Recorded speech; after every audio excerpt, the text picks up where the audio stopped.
Hello, my name is Chad Johnson. I'm with Twit, and before you buy, reviewing the Shimian 2560 by 1440 monitor.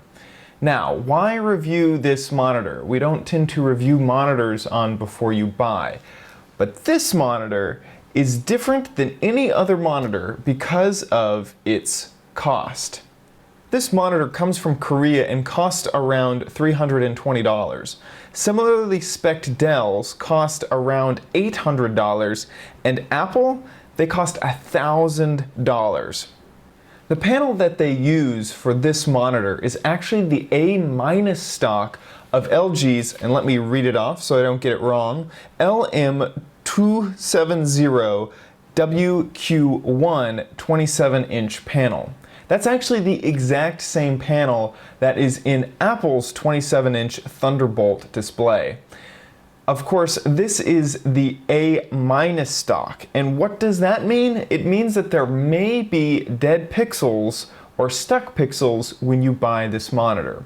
In fact, on the seller that I got it from, they claimed that up to 5 pixels could be dead or stuck, and that would not constitute a refund. A little bit scary when you think about dropping $300 on something that may have a few flaws.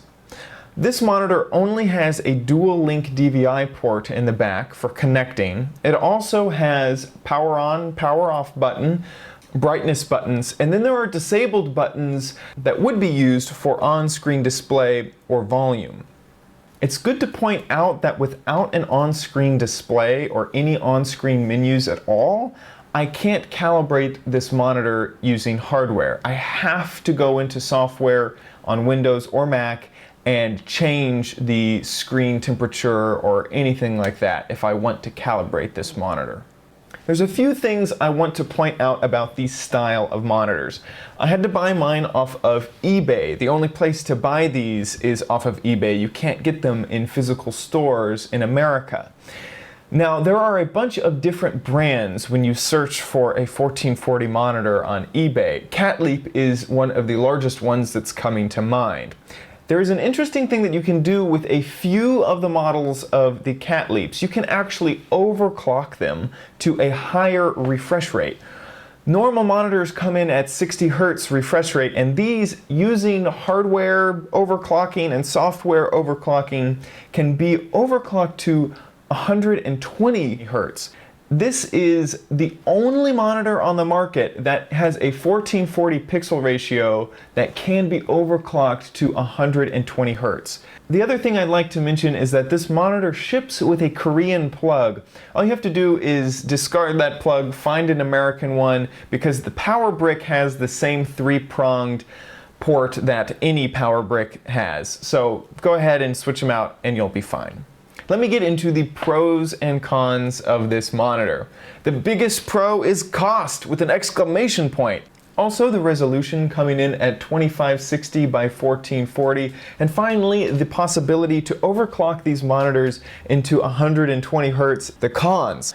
The possibility of having dead or stuck pixels. Also, this has only a dual link DVI port on the back. There are no on-screen controls for you to mess around with hardware calibration. And finally, a less than desirable stand. This stand, all that it can do is tilt up and down, and the bezel around it is a little bit thick for some of the larger monitors. Buy, try, don't buy for the 27-inch Shimian monitor? I'm going to say buy. I am really glad that I personally purchased this monitor. The price is astounding, and for what you get, I'm very, very happy, and I would suggest that you get one as well. I have been Chad Johnson for Before You Buy and Twit. Thank you for watching.